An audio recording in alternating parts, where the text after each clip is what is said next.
we want you all to hear that sometimes what you're asking for in the moment, you're not ready to let in. So what you get back is the letting in process rather than what you're asking for. So we're going to start in even a deeper place than what you've asked for, and then we'll get there, and maybe you'll meet us there, and maybe you won't. Maybe you'll meet us there, maybe you won't. You could meet us there, but maybe you won't. You might meet us there, but maybe you won't. You could, but maybe you won't. It doesn't matter if you do or you don't, because you can get there eventually. So this could be a good time, or maybe not, but it's probably a good time. It probably is. Feels like a good time, so you'll probably get there. You'll probably hear. Now you see what we're doing? We're just giving you the license to get there or not, to acknowledge that you have a desire that you might be ready for or not, because words are really cheap.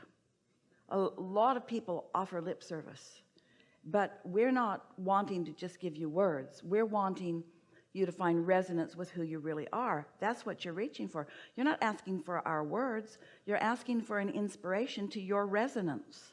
Well, your resonance is about what you're doing. And so sometimes if people go too far too fast, then it's just more words. So the universe doesn't work that way, because the universe knows where you are and what's best for you to hear. So here we'll give our best answer for what you are asking for. We're going to speak back and forth from your perspective and ours, and you'll know which we're doing. So we'll start first with you. I've been around for a while, and I have come to the realization that there is so much potential for me, potential for alignment, and therefore potential for all other things, because alignment leads to all other wonderful things. It's come to my attention that there's potential for my alignment, that I'm not quite reaching my full potential. I've been practicing thoughts, I guess a lot of people do.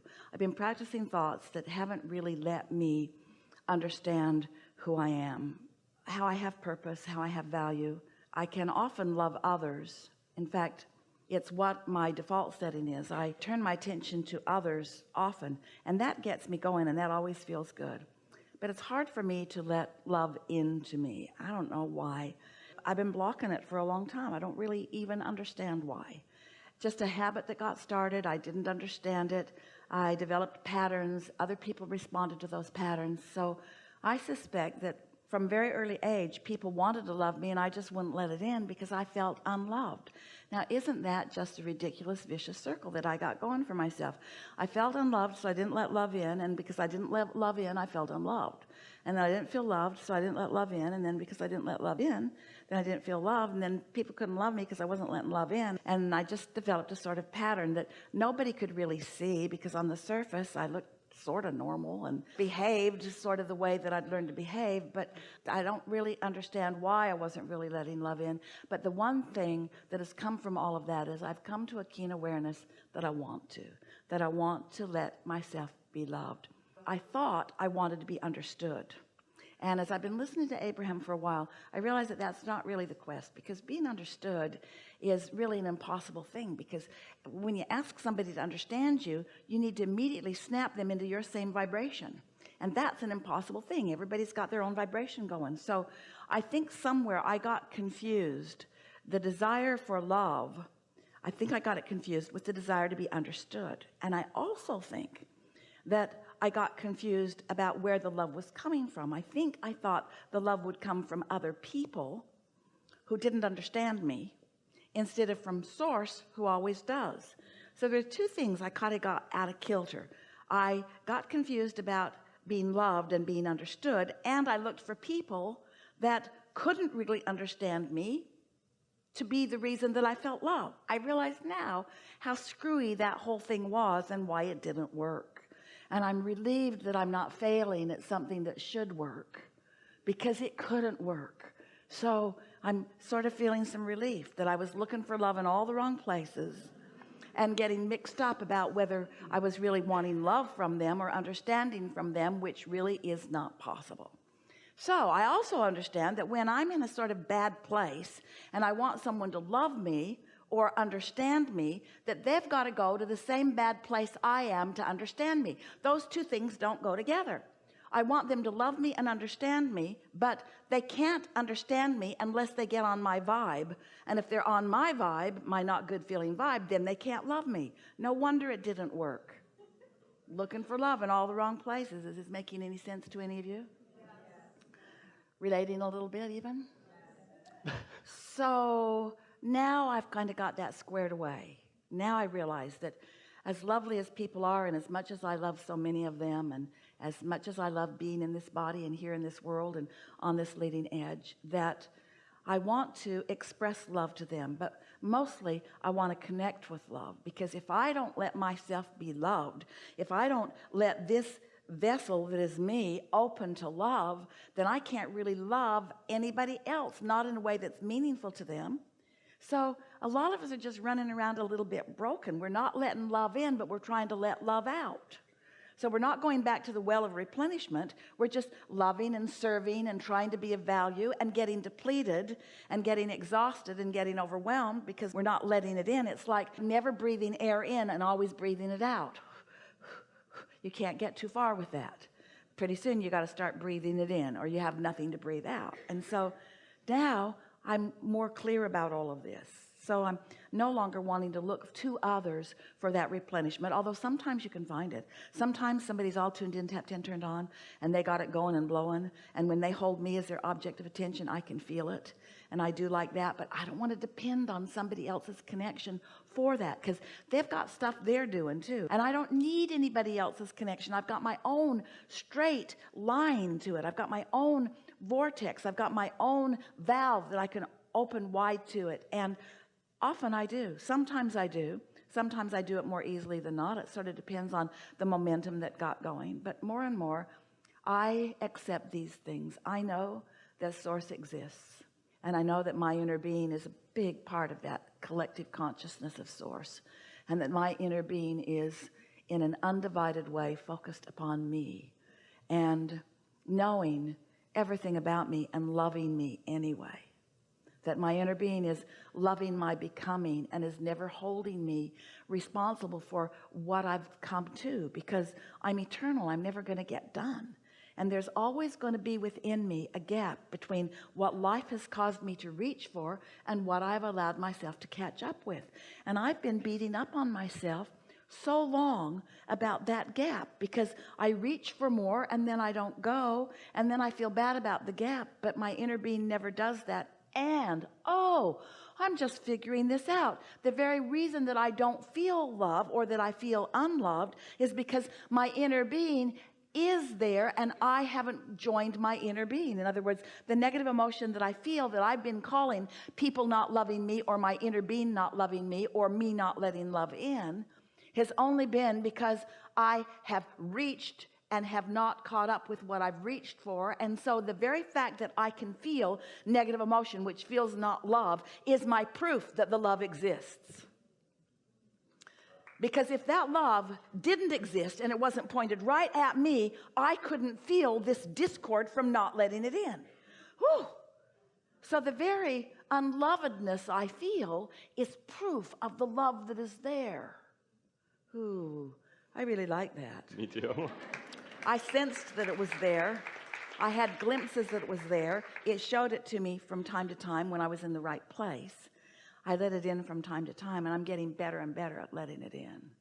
I know that my inner being loves me, and I'm in the mood right now to hear something from my inner being. I'd like my inner being to explain to me a little bit what their perspective of me is. I'd like to know how my inner being sees me, and I'm in a better place now than I was at the beginning of this conversation. So I have a better chance of letting more of it in than I was at the beginning of this conversation. So I'll just listen for a minute and I'll hear what my inner being has to say about me. We feel so much love and appreciation for your willingness to be in this body. It's a good body. We have so much appreciation for you to be willing to play your role in our co-creation, because you've got the hard part. You're out here on the leading, bleeding edge, where you're exposed to conditions that you take in and sometimes you take to heart. And you knew when you made the decision to do it that you'd see some things that you didn't want to see, but you knew it was worth it because you knew out of seeing what you didn't want that you would be able to, in the unique way that is you would be able to come to conclusions about improvements, not just for you, but for the people you love and for the world that you love. You knew that these ideas would burst out of you, and you knew that when they did, that there'd be a gap, because you knew that the very contrast that provided you the launching of the rocket was going to hold you in contradiction to the new rocket for a while. But you knew that we would keep our promise to you. That's why you weren't surprised to meet up with us. You knew that we would keep our promise and that we would not take our eyes off of your goals, of your objectives. And you knew that that's how it worked. But somehow you did a little tricky twist on yourself, because you've decided to beat up on yourself for not always easily going right along. You say to yourself, I know this stuff, why don't I just go with that flow? And the answer to that is because law of attraction won't let you, and that's a normal thing. And sometimes it has to get worse and worse and worse before you ask for more and more and more. But it gets easier and easier for you all the time. Have you noticed that? We are taking so much delight in how much you do catch on to right away, and how much resistance you're leaving aside, and how much resistance that was one time active in you a lot that is no longer active or rarely active within you. And so our wish for you is that you feel about you as we do. And of course that's not a possible thing really, because you are your perspective and we are our perspective, but we are dominant and we do have you outnumbered. We really do know who you are, and at moments when you are in lesser resistance, you get more and more sweeping feelings of who you are. So that feeling of resonance that we were talking about, you're feeling more of the time, and when it comes, you know it. And now what we're really hearing from you is not that you don't know, and not that you aren't often in complete alignment with it, but that the sublime of the alignment is so sublime that you can't bear it when you're not. Well, you've just got to suck it up. You've just got to accept that that's going to be that way, that it can't feel good when you're not in alignment, and it always feels good when you do, and both are part of the bargain that you struck when you decided to come. So it's time for you to stop beating up on yourself for every little bit of negative emotion. Esther saw coffee spilled all over all of them, and she said, I did that. And there was something about the universe humorously delivering to her something that was a vibrational match to how she was feeling, that made her feel extra, extra loved. Isn't it nice that law of attraction responds to you truly, honestly? That law of attraction doesn't play games with you, that it's always consistent? And isn't it a wonderful thing that we, your inner beings, stand in full appreciation of you no matter what you're doing? And isn't it nice to know that the way you feel can't be separated from the way we feel? Aren't you glad to know that you have all of these options? And aren't you glad to be in an environment of such freedom, where you're free to think whatever thoughts you choose to think, and that the thoughts that you think are always in relationship to the thoughts that your inner being is thinking? Can you imagine a more perfect guidance system than that? Don't you feel blessed that every step that you take, you have someone else walking with you and loving you and knowing you and not doing it for you? Would you want us to do it for you? You would not allow us to do it for you. Even if we could do it for you, you would not want us to do it for you, because you are the creator of your reality. You are a leading edge being out here on this leading edge, and we are your support system, and what you accomplish we all benefit from. But this is your game that we are all involved in, and it's a big game, and it matters immensely to all of us, and there is great love here for you.